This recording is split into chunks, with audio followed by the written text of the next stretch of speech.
As we come on the air, the National Hurricane Center just issued its newest track for Tropical Storm Ian. I'm Josh Sidorowicz with this special weather update. You are watching 10 Tampa Bay.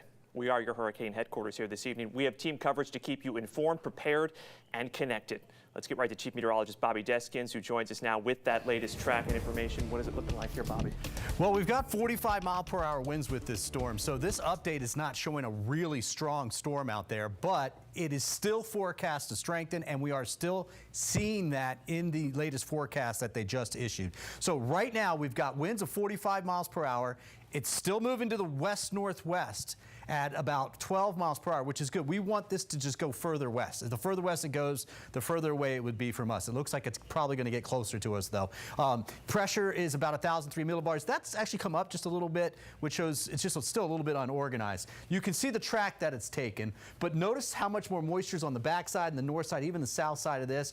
So I do expect a little bit of strengthening. The visible satellite is showing that we don't have a lot of shear on the backside like we had, so conditions are coming together, and this water that's out here is really warm, and that warm water goes deep too. So when the winds blow over it, it pulls up more water. That water's warm. Now, here's the very latest track.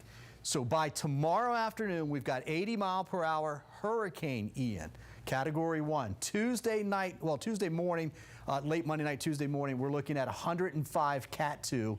Tuesday afternoon into the evening hours, 120-mile-per-hour winds. That's going to be that rapid intensification. Now, this is the latest from the Hurricane Center.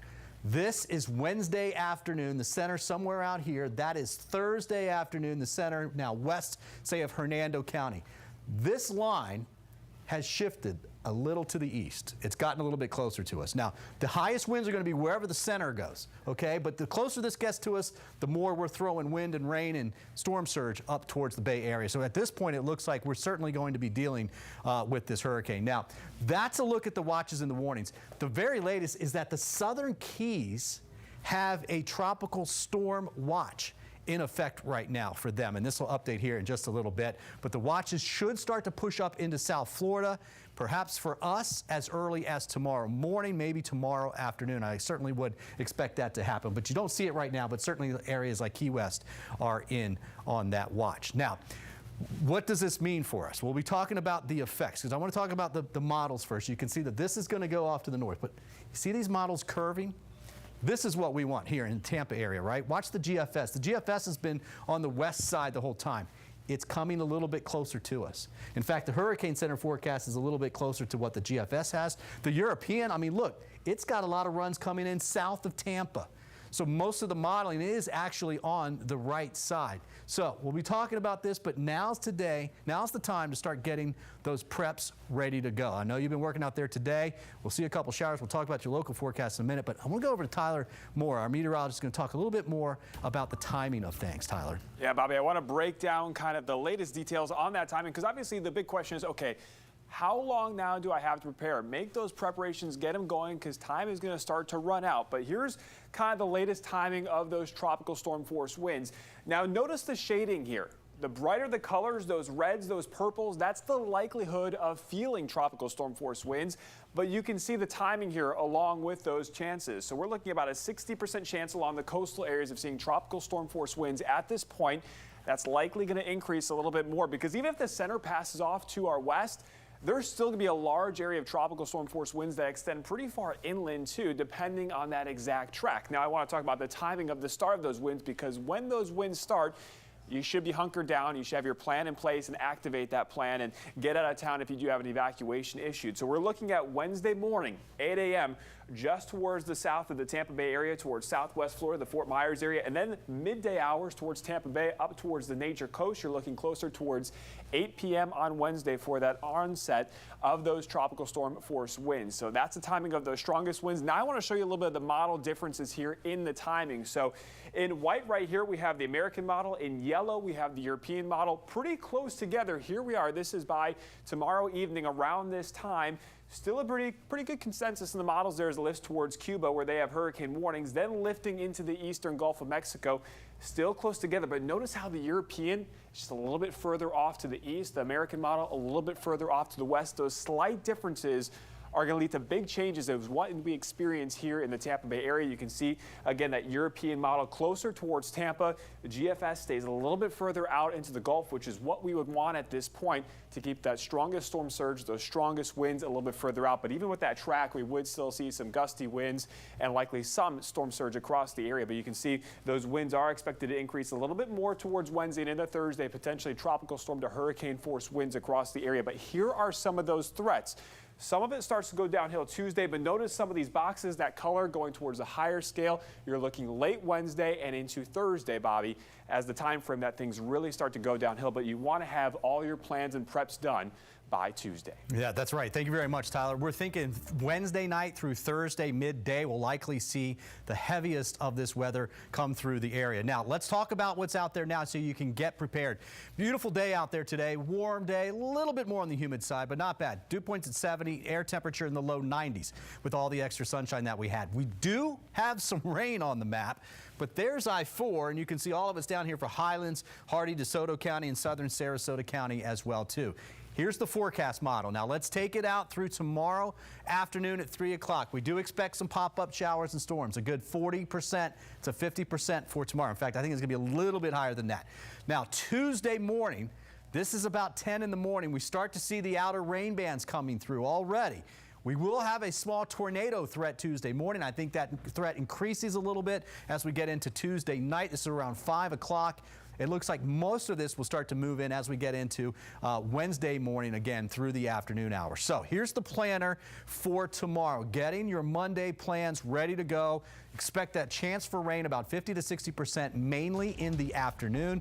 The 7-day forecast shows the impacts that we would see would be Wednesday and Thursday, and then should be clearing things out as we go through Friday. So that's it right now, guys. Now's the time to get prepared. Finish up those preps. We don't know exactly where this is going to go, and I know you don't like to hear that, right? But that is the reality of it. But what we do think is that the worst case scenario is right over top of it. The other scenario, it's just offshore of us. Either way, we've got possible hurricane conditions headed our way. And always prepare for the worst, hope for the best, right, Bobby? Thank you for that. Right now, counties across the Bay Area are planning for any potential impacts we could see. So let's get to 10 Tampa Bay's Miranda Parnell. You can see she's live on Bayshore Boulevard in Tampa, where, Miranda, the plans are already in motion there to keep people safe. Yeah, Josh, that's right. The plans are in motion. It's a gorgeous day out here. People are running, they're biking just like normal, but use this fantastic weather to your advantage. Have a good day, have a nice day, but use this day to get prepared. It's just like Bobby and Tyler were just telling you. You want to get your house set. You want to go get those items for your household because you don't want to be later into the week thinking, man, I wish I had used that beautiful Sunday to get the things that I needed. And that's what Mayor Castor was asking residents to do earlier at a couple stops she made around the city. Here's how she says the city of Tampa is preparing as a whole. We put more water over the dam in the Hillsborough River. We empty out our stormwater retention ponds. We unclog all of the drains. All of that has been done.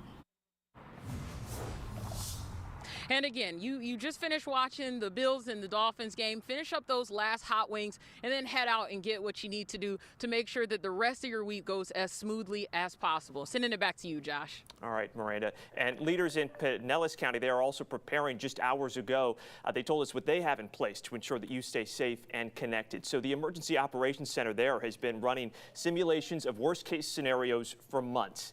In that case, there would be, no power, likely no cell service in a worst-case scenario. But in a storm, obviously, communication is critical. So they have practiced getting mobile cell towers up in less than an hour to make sure that you have internet and cell service where it is needed. Just one of a number of backup systems that the county does have in place to ensure it is ready for any situation. And then this is another important thing, too. Counties across the Bay Area, they have set up sandbag stations where they are available. This is a list of those locations in Hillsborough, Pinellas, and Sarasota counties. Find the one closest to you here. Write it down, jot it down. We also have this up on 10tampabay.com. And then we'll show you here Pasco, Hernando, Manatee counties where they have available sandbags. Important to note that some of these stations are open 24 hours. Others, though, are only open for a few hours a day, so make sure you know which is which. We have a list of all of these locations and their specific hours for you. That is on our homepage of 10tampabay.com. Sandbags are just one step of getting your family and home prepared for a storm. If you haven't already, it's also important that you stock up on the essentials. We've also got meteorologist Natalie Ferrari here with us this evening with a look at what you need. need. Natalie.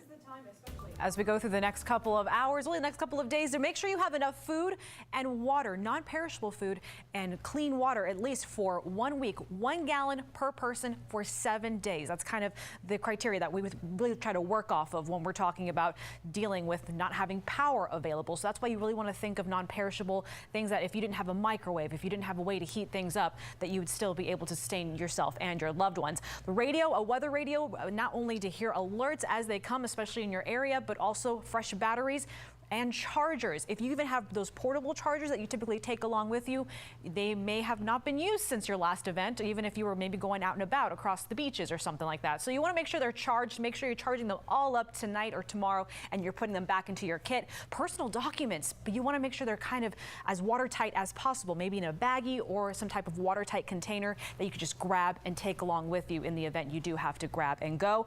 And of course, cash, because again, power will not be guaranteed after. It will take some time depending on different areas as far as the power outages. So of course you want to basically plan for the worst case scenario there. Yeah, and also I want to write down this number or save it into your phone here. Attorney General Ashley Moody has activated Florida's price gouging hotline. You can call this number to report any sharp price increase that you see when you're out getting your everyday essentials, food, water, booking hotel rooms, gas, lumber. It's also important here that you start preparing your home. So let's get to Brightside meteorologist Grant Gilmore with a checklist to make sure that your home is storm ready. Protecting your home during a hurricane starts with your windows. You can use a fabric shutter, but there really are a lot of options out there. If you don't already have hurricane shutters, make sure to board up your windows with plywood and make sure that plywood is at least 5/8 of an inch thick. Also, you want to take a look around your yard. Find anything that could be a projectile in those hurricane force winds. And you may have heard to throw stuff in the pool, but really that's not recommended. You could damage the pool and the chemicals that could damage the stuff that you put in the pool. You also need to trim your trees. Now cut down all of the dead branches. You want to try to make your tree as wind resistant as possible. Obviously, you want to do this well ahead of the storm. And make sure you hire a licensed and certified tree trimmer. If the electricity goes out during the storm, it could take weeks before it comes back. So look into buying a generator. It's expensive, but you'll be glad you have it. Make sure you know how to operate your generator. The most serious danger that comes with your generator is the carbon monoxide fumes. They really could kill you. Run your generator outside and have a 5-foot buffer from anything else around it. Lastly, before the storm hits, make sure you have a fresh supply of fuel. After 30 days, gasoline will go stale. And if we do get into a situation here where we've got to evacuate, important to follow that guidance to keep your whole family safe. And keep in mind, some of those evacuation and flood zones, we've talked about this, have changed across the Bay Area. So now is the time to check, make sure you know which one you're in. In Pinellas County, if you need to check your evacuation zone, you can type your address in online at storm.pinellascounty.org. The site will tell you right away which zone you're in. In Hillsborough County, they use a similar system with their site, hcflgov.net/zones. Also important to know your evacuation zones are different from your flood zones. Are you in a flood zone? That is separate from an evacuation zone. A flood zone you could be in if there's just a heavy rainfall, whereas an evacuation zone is based off of storm surge. If you want to look up your evacuation zone for your specific county, we have those resources also listed on the homepage on 10tampabay.com. All right, let's bring back in Chief Meteorologist Bobby Deskins here with a final look at this latest track, Bobby. Yeah, so you can see the track is coming up and turning. Now, notice it goes from a 1 to a 3 on the western tip of Cuba, and that's going to happen tomorrow and tomorrow night. You want your preps done because I guarantee you, when you see that thing as a Cat 3, you're going to be like, oh, you're going to start getting a little bit nervous, right? Don't get nervous, but just have your preps good because you'll feel a whole lot better if that is the case. Now, you see how it weakens from a 3 to a 2 as it's moving by just to our west. There's some wind shear and there's some dry air that will get trained in on this, so we think it will weaken a little bit. Intensity forecasting from the Hurricane Center is just not very accurate at this particular point. Let's say that the forecast track is much more accurate. So look, we're going to see this thing get very, very close. We think it's going to be strong. The highest winds will be right near the center. Hopefully it stays just offshore from us to reduce the effects on us. And remember, we are here for you. You can stay informed, prepared, and connected by downloading the new 10 Tampa Bay Plus streaming app. You can follow the storm's track, watch live coverage, and get helpful information too on how to prepare too. We've got those hurricane hack videos we've been telling you about. I mean, look at who we have here. You guys are in good hands. Stay with 10 Tampa Bay. We are here for you. We've got our team of meteorologists tracking this, every update that comes in.